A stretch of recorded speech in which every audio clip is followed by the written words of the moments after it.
This video is going to show you solo Grandmaster Nightfall getting platinum rank for this week's GM, which is Birthplace of the Vile. So we done Hypenet the other day, which I should have done Birthplace first because Birthplace is the GM of the week, but it doesn't really matter.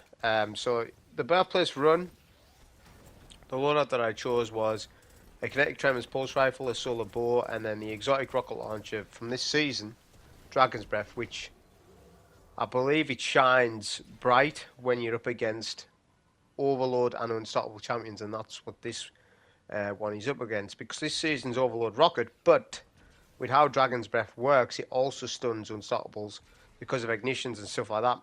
So it's been able to deal with all champs with just a single rocket, and that's invaluable, plus the ag clear of the weapon.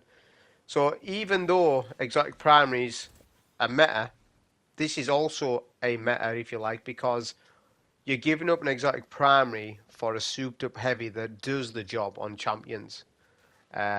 So in my opinion, it's actually at times in the game worth you doing this.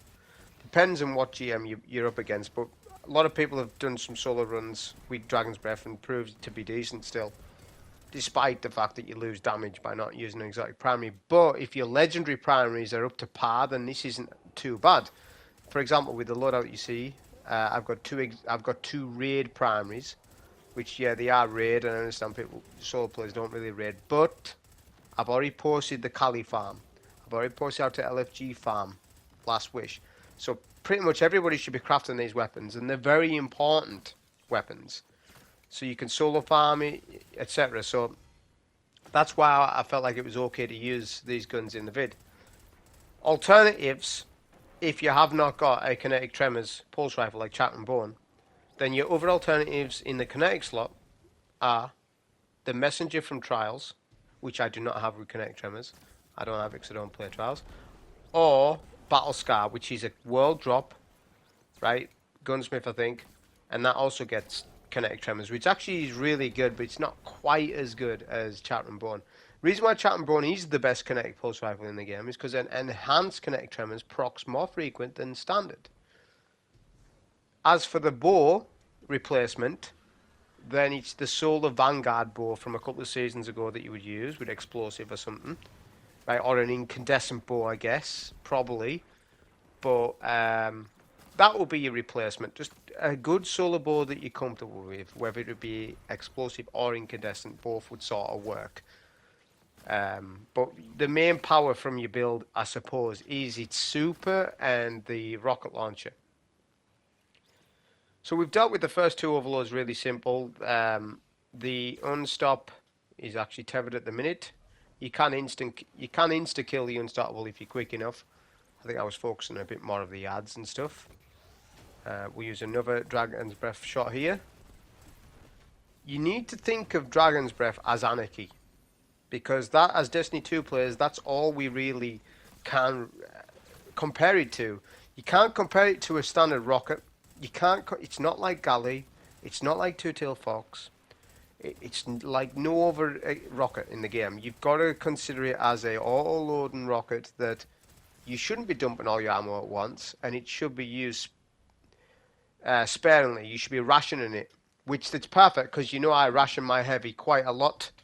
Because I feel as though it's more, GMs are more consistent when you do ration your ammo. Not to be spamming it when you shouldn't be, but using it at critical moments. So the plate cap point, what I chose to do, I'm going to pop a healing nade here now, then get a Dragon Breath shot on whichever side the ads have spawned. That be the stalkers and stuff. Right, we've got a restoration, although actually we've lost our restoration, I think. Can't see on the left-hand side, there's that many buffs. No, we actually have lost restoration now. A Screeb nearly killed us there. That concussive dampness save was there, if you want to know what saved us. We'll pop super, and now the job of the Roman super is to do a little bit of unclear, but not too much. It's mainly just to cap the point. Right, if you're a little bit better than me at this, you'll cap the point with the super and then jump off, and it saves you a good 2 minutes. That wasn't the case for me because I wasn't perfect with my restoration and stuff. I don't think Dragon's Breath procced it soon enough or something, I'm not sure. It doesn't really matter though, because we can use these ads for ammo for the champs that are coming up. You're going to get plenty of ammo. Even though you're not using exotic primary to generate it, you've got a heavy ammo finder on. So you are going to get plenty of ammo. So we now have restoration. I've put a Dragon's Breath shot at the entrance, sort of as a deterrent. And what I'm trying to do is circle the cap point to capture it. There's not an infinite number of ads here, right? It's 7 or 8 waves, which is actually the theme for the GM. So we've circled it. We'll throw a healer nade. By the way, there's different ways of getting your restoration here. So if you want to do heat rises with Phoenix dive, right? And then proc your heat rises, then dive, and then you get your restoration that way. And if you want to do it like that, you can do it like that. For me, I'm not a Phoenix dive lover these days. Back in 2017-18, I was, when you could spam Phoenix dive over and over. Nowadays, I'm not a massive Phoenix dive lover. If you want to do it like that, do it like that. I didn't. For me, I love Icarus Dash for the movement. It saved me a couple of times, so I just use that. Unless I'm using the Sunbracer build, I'll always use Icarus Dash. Touch of Flame. And that does me. That suits my playstyle. Alright? But like I said, if I did use the Sunbracer build, then Heat Rises needs to go on. And then the playstyle's a little different. But for me, for my restoration, it's just simply the Healer Nade and Dragon's Breath and the bow giving me my restoration to stay alive at the boss. Or any other parts. So this little bit with the Corrupted Raiders, what you need to realise is they're deterred when there's a lower number. So once there's 2 of them, they want to back up. This can cause you problems later, so try and kill them before they get over there, because the Overload will tether, making them immune. Don't use a super, although it is tempting. I would refrain from using a super. Don't use one. Not here, you don't need one on this. It's mainly range damage what you're doing anyways. So we'll just bait out the unstop.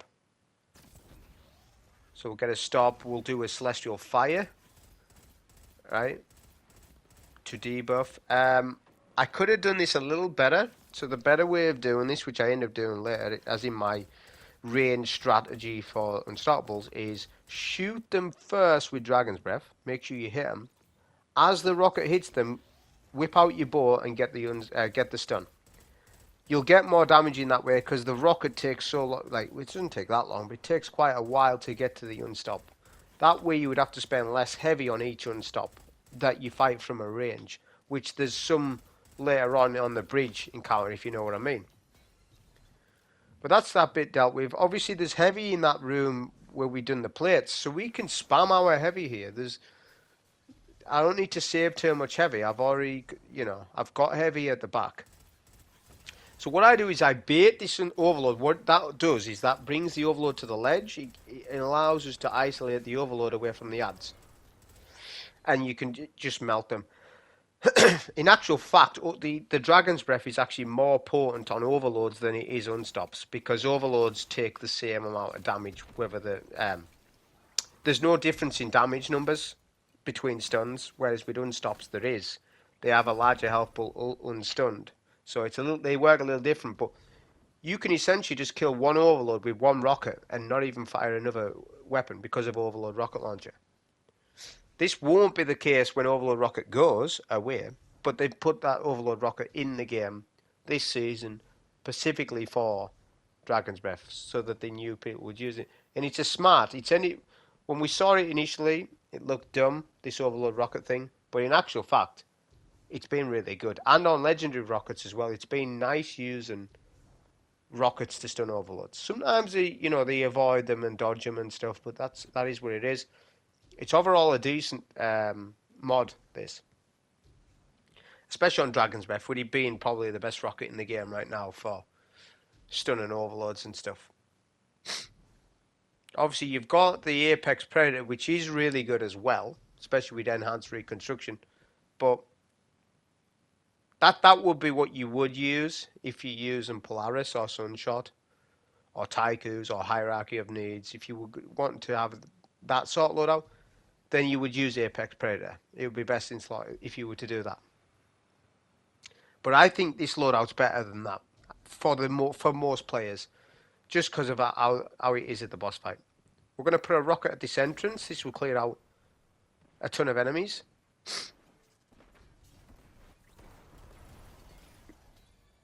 It clears them all out. Be careful with Dragon's Breath. This is where you can die with it. You take self-inflicted damage if you need the flames. You should never be using it where you're close to the flames ever, because you will wipe in a GM, because the self-inflict damage is just higher. You're just going to die right away. So be careful with how you use it. Always be standing, quite a bit away. I'm going to do some chip damage here just to try and get a little bit of damage in, but I'm not too bothered how much damage I do, because I'm going to use a super. This is where I believe people should be using a super, spending one. I think I do, actually. I might be wrong. I maybe didn't on this run. I probably didn't, because I dealt with the captains. Because it's the captains that can be a pain, which they're randomly shielded as well. They can be double solar, one arc, one void. The random shields. Not that it matters, because match game doesn't exist. But if you do get the solar captains, the bursting their bubbles a little bit better. So yeah, I don't think by the time I got halfway through the ad clear, there was no point me using the super. But generally, what I would have done is pop the super on all these ads and the captain and stuff. So the benefit that I'm getting from Dawn Chorus, what's it really helping me with? Well, I think it helps you with it improves scorch damage. So it's going to improve Dragon's Breath. Dragon's Breath, though, don't quote me, it's a very complicated weapon and I don't know much about it. I've done no testing at all with the gun. All I've done is just use it. I've never tested it or anything. I haven't even got Catalyst. So just to let you know, I haven't got Catalyst. So if you get the Catalyst, is it going to make much of a difference? Yeah, you'll get fire sprites. The propellant will be quicker. That's non-factor because you're not spamming the rockets back-to-back generally, but I suppose it would help. So, if you're close to getting Catalyst, go and get it. I'm not, well, I'm close-ish, but I'm too far out to be bothered about running strikes, back-to-back for the progress, because obviously I haven't played a lot this season, so I haven't got the quest done. So, you're seeing it without the Catalyst, but the nature of the gameplay would still be the same, whether you got Catalyst or not. You use it in the same way. So any ammo drops you get in this zone is the same zone at the boss fight. You can use this to your advantage.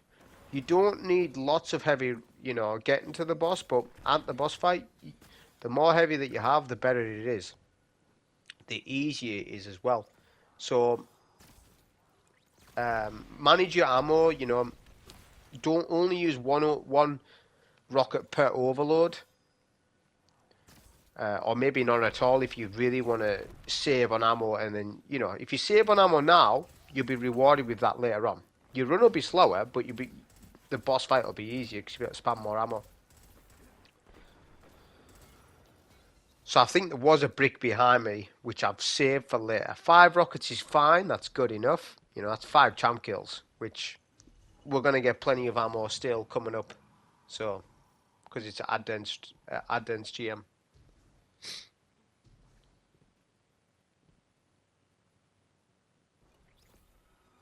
So same thing here. I reckon that you don't use your super because you want it for a cap point. And these unstops, I got flinched there. What's happened there? I got flinched as I was shooting that left. So the Dragon's Breath has missed. That's unfortunate because it does a lot of damage for us.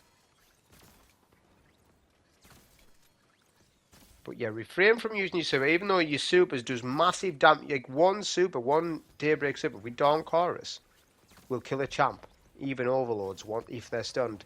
So it's a very valuable thing, but you need to know when to use your super and when you shouldn't. And right now, you shouldn't use it on the here. I don't think. I think for most people, you should just save it right now and use it on a cap point. Now, there's left and right. Left is the harder cap point. The reason for that is because you get attacked from behind and in front. This is a problem. So it's more dangerous and you're more likely to die. There's a higher chance. On right plate, you could still die, but you can control the plate a little bit easier. So you want, as I say, to have a super for left plate to cap it easy. The unstop's less than a third now, so we're good. We're stunning around the right hand side. I'm going to try and look at getting ammo off this unstop. I didn't, I suppose. That's fine though. Cleared up any other ads that are surrounding this mid area, because you might need to come back here later. And just scan, just check if there's any bricks so you can strategize for later. There isn't for me. I've got 3 rockets, I believe, which is on the low end because we need to use a couple on this bit. But we do end up getting plenty of heavy anyway. So we're going to pop a healing rift and a healing nade, and then we're just going to do Dragon's Breath behind and in front of us. This will ensure that you don't die off the screams, right? Then once, a few seconds, once that spawn happens though, pop super to kill the captain. And at this point you want to just be limited with your super usage and just, you're baiting the plate. You're not looking to do ag clear too much, but you're looking to get this plate capped. Right, which we just capped it and our super just ends. So we played that pretty much exactly as I wanted it. These ads you don't need to touch, but I'm gonna anyways. Why? Because it's gonna give us super energy, which we want later, and we're gonna try our hand at getting more bricks, and it pays off. I end up getting more bricks, so it was worth doing.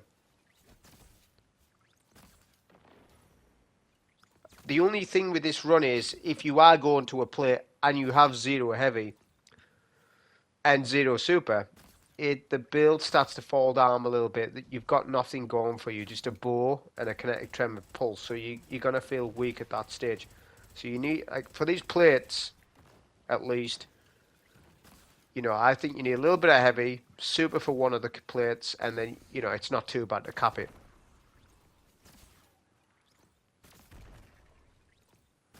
The bow is really good though, Tyranny of Heaven. The reason why it's so good is because it's procking with all the seasonal mods. Incandescent is enhanced incandescent. That's why you're seeing a lot of fixed odds. The LMG. It's having a unique effect with the solar seasonal mods. So any weapon with enhanced incandescent is very good.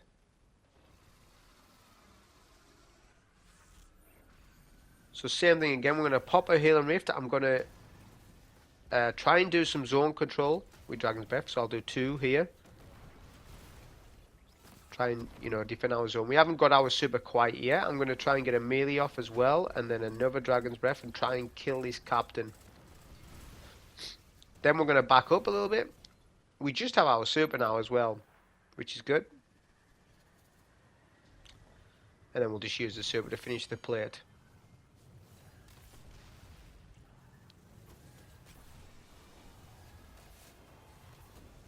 Clear the rest of the yards a little bit, and then it's ammo because we've only got 1 rocket. We want to upkeep on our ammo for the bridge encounter. You want some heavy for that encounter definitely, unless it's gonna be really slow if you don't.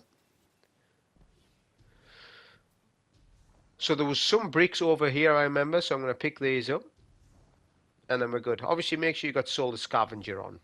That's obviously a basic thing. Just make sure you have got it on though.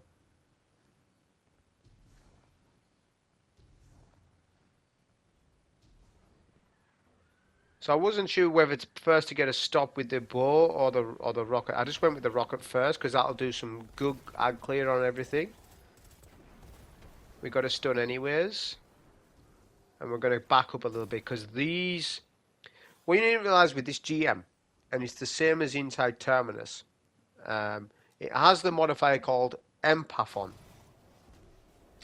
which you take increased damage from melee, which stacks with GM add melee damage against you. So you get hit even harder via melee damage. So you can't mess around with those melee based enemies, scorn enemies. You can't mess around with them at all. Because of that, they'll just kill you straight away. So don't if you think you can't kill them in time, just back up. And that goes the same for the boss fight, because you do get them spawning on phase 2, I believe, which I'll go over the spawns when we get to there. Unstoppable was finishable anyways, that's fine.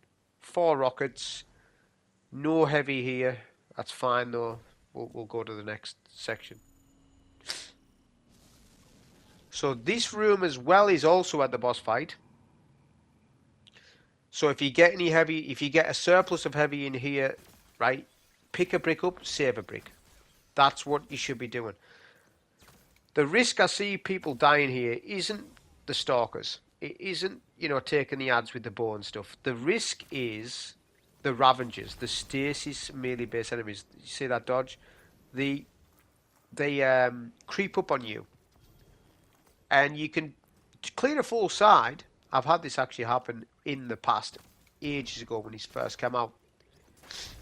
One of them can sneak up on you while you're dealing with the overload, freeze you, and then the overload snipes you and you die.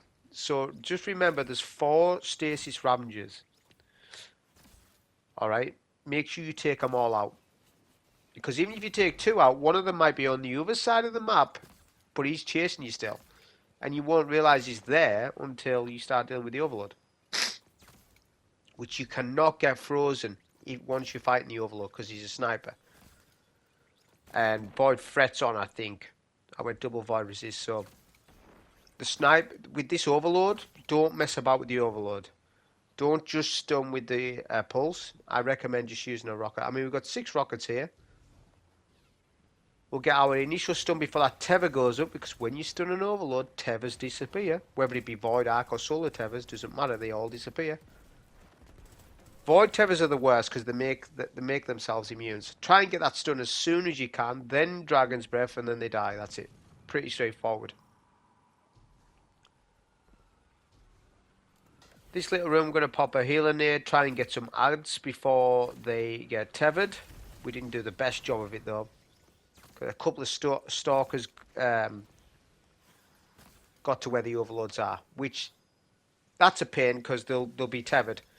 So your plan B, what I do is I jump up to the right side area. Well, right or left, it doesn't matter. Up here is really nice because the stalkers eventually should push. If they're tethered though, they're not gonna. Their movement's not gonna be that right away. Watch the Void nades. It is one of the most damaging abilities that enemies have in the entire game. When Void threats on and you get a Void nade at your feet, you must move right away. Like there's no ADSing to try and get another shot in or be, try and overcommit the damage. Get out of the Void pool right away because you will die quicker than you can sort of. It's less than a second if you stand in it. And it used to be worse in Hallelujah. The Void nades used to be the worst thing to fight against. Right now they still are really, really bad, like I said, but the game gives you half a chance with tier 10 Resil to get out of it. We'll get a debuff with our melee. We keep getting our melee Celestial Fire back because of Dawn Chorus when we're scorching targets. So it's worth using it every now and then because I keep getting it. And you debuff from the champ. Now I want to play around with the champs. Why do I want to play around with the champs? Well, because I want to save heavy. I got a brick to drop there, which was unfortunate because we picked it up. If it was a full brick, that was 3, so we might have lost 1 brick there because I had 5 shots. That's how really I look into ammo. Like if it's an ammo finder brick, +2, a full ammo brick, +3. I like bricks on the floor to sort of determine what I can and can't pick up. But I'm playing around with the champ here to save on heavy, basically, because the next part, it's better to spam heavy on the next part. These overloads are really easily controlled with kinetic tremors, as you can see. You melt them down really fast. Once all ads are down, see, we've got a brick. So we've got a brick behind us, that's good. which is a full armor brick, I think. So that's 10 rockets we've got. 7 that we've got, and then obviously ammo on the floor. We'll do a Dragon's Breath on the floor as they spawn, and then super. I recommend that you do this because if you play around with the first ultra scorn enemy, these stalkers will be more confident and they'll void nade you. Right, those push up the bridge. But now that the first ultra's being killed, that won't happen. So your goal is to melt down that ultra and the captain as soon as possible, which is why you use a rocket and a super. That's a critical moment. Once you do that, you have everything controlled. Everything's in your control now. So we're going to do some stun damage to the unstops that we can see.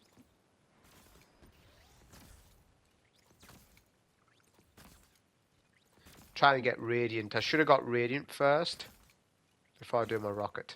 That's fine. That's just one little thing that you should be doing as well.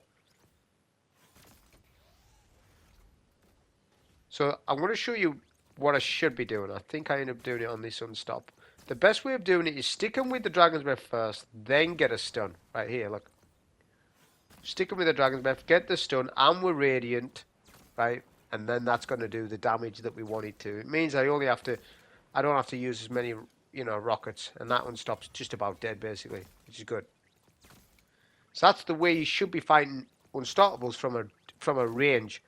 Up close, it's completely different, obviously, because they're pushing you and stuff at the boss fight. That's a different ball game, like, entirely. Birthplace of the Vile, in terms of difficulty, I would say it's above average. It's not as difficult as Glassware. It's more difficult than maybe some of the Battleground games, but then some of them maybe are more difficult. It depends on what build you're using. If you're using a poor build, then Birthplace is tough because the small room, there's adds rotating. If you haven't got some sort of either invisibility build, restoration build, or some stasis build, if you haven't got something to control enemies, then it's going to be difficult. It all depends on what you're using. Like this build, I don't think the boss fight's that difficult. Things can go against you though, and things can. It just depends on spawns and stuff, which is my biggest gripe, is that the overload and unstoppable phases are random in terms of where they spawn. It's a 50-50 chance whether you get it right or not. Because you want to be spawn killing that champ, right, to have a good success of surviving for later on. So we'll push up a little bit now because everything's dead. This unstoppable's finishable. We'll just get a stun first, then finisher, which we've got proximity ward on. So if we do need to finish our ad, proximity is going to give us that overshield, which is very powerful. And it doesn't cost any armor charges. My build is very straightforward. There's no surges on the build. There's nothing like that. The armor charges, it's just utility kickstart. So, you got a couple more rifts. That's it. Everything else, the fragments and the Dawn Chorus helmets doing all the work.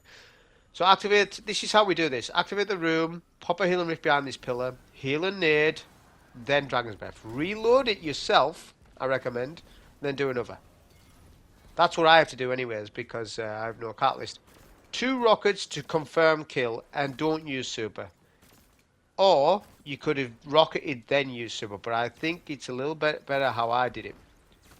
The reason being is because there's a mod this season that does increase ability damage to scorn and taken enemies. This is active for this GM because the enemies are scorned. So I'm going to debuff with Celestial Fire. Then I'm going to do my Dawnblade. And that's going to get him to almost a third. We'll do another Dragon's Breath because I felt confident enough to do it. Right, I'm going to try and get it to a third. The thing is, enemies will keep spawning up to 7 or 8 phases, I believe. But doing it like this means that you can skip a lot of enemies, essentially. Ads have spread out more than I would have liked, but we have got restoration times too, so we're okay. But I was a bit worried there for one moment, but we're alright. Got to keep your restoration chain going. That's where the bow's going to come in. We can't spam too much Dragon's Breath. Well, we already kind of have, but you know. Now it's the bow time, which the bow performed pretty decent in this. It performed pretty good, to be honest. 2-shot enemies, keeping a restoration chain going, that's pretty good. So remember this room from earlier, like I said, any ammo drops from earlier will be here. But this room does tend to give you a lot of heavy, like I've already got 2 bricks there. Which, you want 7. You definitely want 7 for the next phase, just in case things go wrong. Because if things do go wrong, you've got more heavy to use. Which, it actually kind of did go wrong for me, because the spawn that I chose wasn't the champ. And it's sod's law, it would be the case, wouldn't it? Right, I would love it just for one time, I get that spawn right, and I pick the spawn where the unstopped spawns, and I can instantly Dragon's Breath. But that didn't end up happening. So I just improvised on the run anyways. Because that's what we're talking about. If you're instant with the unstoppable, killing them, it makes it so much easier when when you start phase 2. Because that's the most difficult moment, is the unstop phase and the overload phase. For phase 2 and 3. If you get those 2 parts right, then you're good to go. If you have to use a super, well, I recommend that you do, actually. For phase 2, you're gonna be wanting to do that. I end up doing that for phase 3 as well, so make sure you got a supercharged. Be careful of this bit with the screams, because it's easy just to sort of underestimate them, but when they get close, they can instantly wipe you very easily, so just be careful.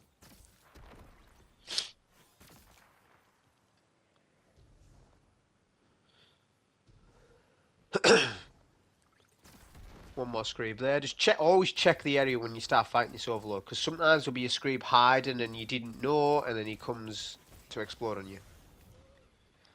Getting hit too much there, don't know why that was. It's fine, we'll get our rocket off.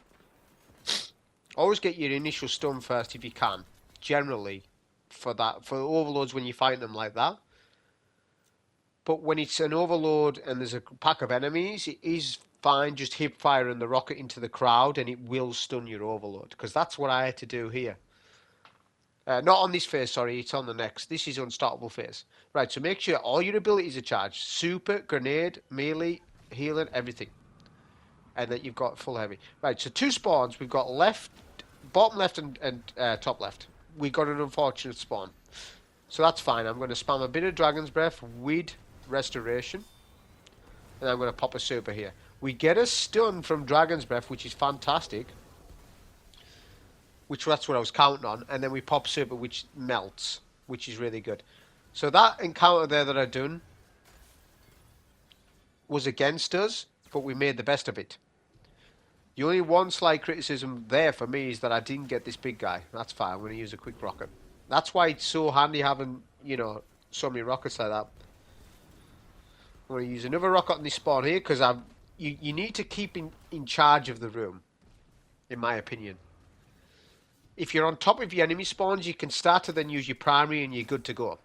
Plus, it's going to do... Look, the boss is half HP. I haven't even focused the boss. How the hell is the boss half HP?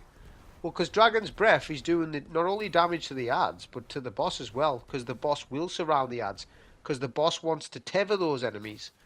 Then, in turn, gets melted off Dragon's Breath. So, you're multitasking. That's what makes the weapon so good. Now we're down to 2 rockets, so now I need to calm down with the rocket usage and start doing some map rotation. This is phase 2. You start to get the melee-based fire enemies.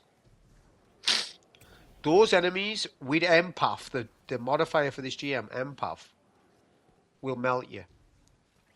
Right? So it's worth your time to do map rotation. This is how you do map rotation. If you lose control of the ads and there's no champs up, and you lose your healer nade or something like that, there's a way out for you. And the way out is to do map rotation. So you see, you go around the edge of the room like this. Because the boss only operates on sort of the inside of the room. He never goes to the outside of these pillars. So you see the blocks with the frozen stuff in it, jelly or whatever it is. I don't even know what that is, right? Play to the outside of them, and you're good. You can do map rotation, and the next enemy wave won't spawn until this enemy wave is killed. So you can sort of you can strategize a little bit. Like, I'm nearly near my super now. All I need is to super the boss, because I don't need my super for inside when I go through the portal. But I certainly do want it here, so that I don't have to deal with much more enemies. So that's what I'm going to end up doing, especially if we get a debuff. Again, it's because of that mod that I'm the Taker mod. It'll be in my dim link. So if you use my dim link, if you didn't know, artifact mods are linked to dim links. So if you use my dim link, all the solar mods that maybe you're confused on what they are, it'll auto equip your artifact, so you won't need to worry about anything. So make sure that you do that. I've got all the solar mods on and the Taken ability one. Taken stroke scorn. That's what's making this so much easier, because it's stacking with everything, and especially the fact that we're debuffing him as well. I'm just waiting for my time to do it though, because this boss was being annoying. Like, right at this minute in time he is anyways. There's another wave of enemies, which I don't want to have to deal with at all really right now. I don't feel like having to deal with them, so I'm just waiting for my opportunity to deal with this boss. Because we can do more than half HP to him with this super, I think.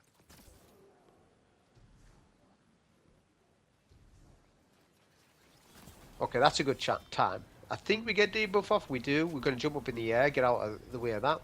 We get increased damage resistance when we're in a Roman super as well. Super just ends. We're in the air. Let's Icarus Dash out there. That's why I love Icarus Dash. Alright. Like, I know Heat Rises is so good with sun braces and stuff like that. But if I'm playing, let's call it a standard solar build, which that's what I refer this to as. It's not really a specialized build. It's just popping on Dawn Chorus. If I'm playing something like that, or I'm just playing Dawn Well of Radiance with my team, I'm just rocking Icarus Dash with Touch of Flame. I don't want Heat Rises on. I'll tell you why I don't like Heat Rises that much, but I do know how important it is. Because of the jump. The jump is awful to play with. I don't like it. I only like it, don't misquote me, I only like it when I'm playing Sunbraces, because that makes sense. I'm in the air, I'm throwing nades, which, by the way, works in this, but I just prefer to be... I would rather have a more potent super and enhance my scorch damage rather than having Sunbraces in this. Sunbraces will work all day long for you, but, you know, you whiff your melee, your Sunbraces builds over. Like, right there and then. You whiff it. It's very easy to do that in this, especially when you've got to do a map rotation. So... it depends on how confident you are. If you're less confident, I think this is better for people, because you're popping a healing aid for restoration, then you're using rockets, and then you're using your solar primary. I think that makes sense more to people, rather than, you know, consume your grenade, then Phoenix dive, then use your nades, and then wait for the next pack. I think that's, for people of less skill level, I think that's a little too much for them. Not that it's too much to take in, just that there's a lot going on.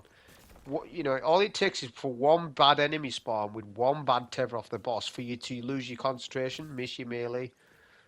Oh, before you know it, you're out of position. The melee-based ads kill you. And you weren't on point with your map rotation. So I think, as I say, for GMs like this, where people have to concentrate, the more straightforward the build is, the more it does for you without you having to do, is better. Whereas that build I referred to with the Phoenix Dive, Heat Rises and all that, is a little bit more complicated for people. Right? That, you know, I think. It's just because it's a GM, and some GM ads don't die to the melee. Sometimes, like if you use your Incinerator Snap, sometimes the ad, you've got to get the ad weak-ish. You know, put a couple of shots in. And it also does work with Celestial Fire now, some braces, but I think the Incinerator Snap's still a little bit better, though, for it, because it confirms the kill a little easier on GMs. So, it's really up to you, though. Anyways, same as last time, we're going to guess it's middle spawn the champ. We get a stun. So I'm going to actually use super to confirm kill. Maybe didn't need to, but that's fine. We're making benefit of it anyways, because we're controlling the entire room. Phase 3 is more difficult. The reason being that is because these adds at the back of the map. So your map rotation that I was doing before is a little different now. Which this was part of the run that I forgot about. Because I haven't done Birthplace in ages. Is that the raiders hang around at the back of the map. And they do constant damage to you. So that's where, you know, having the 7 rockets was really handy. Like when I entered into this phase. Because, I mean, like here, that's really close. Prox Ward saves us. Icarus Dash saves us again. If you don't need any other footage to see why I run Icarus Dash, there you go. It's right there for you. Icarus Dash saves my life. Heat rises. I'm going to be sit in the air, stuck, hit it, and I would have died there. So it's all playstyle, and Icarus Dash is just something that it suits my playstyle, and that's the only reason why I'm running this. And it's still a restoration build because I've got healing nade. So we've got 1 rocket left. The boss is weak. I'm going to want to rocket again because I want to get this over with. Because the longer this goes on, the chance of death. That was a solo GM on this. Hope you enjoy. Thank you.